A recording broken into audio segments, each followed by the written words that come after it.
أداء المصدر قال لي أنه منطقيا أو يعني نقولوا تقريبا بصفة رسمية 4 لاعبين راح يكونوا في التربص القادم بداية من نقول لك ربما 19 ولا 20 مارس. كنا تحدثنا على آيت نوري، تحدثنا على عوار، تحدثنا على شعيبي. اليوم قضى المفاوضات راهي متقدمة مع واسمه غويري. منطقيا حتى غويري راح يكون في التربص القادم.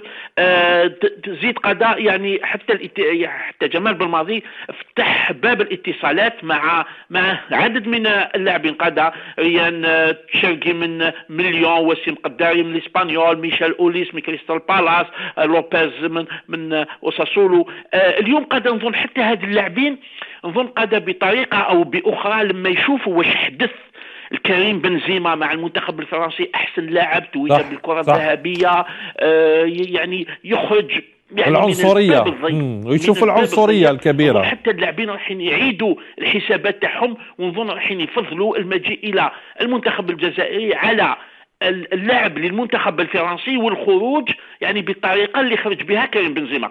صح. أداء المصدر قال لي انه منطقيا او يعني نقولوا تقريبا بصفه رسميه 4 لاعبين راح يكونوا في التربص القادم بداية من نقول لك ربما 19 ولا 20 مارس. كنا تحدثنا على آيت نوري، تحدثنا على عوار، تحدثنا على شعيبي. اليوم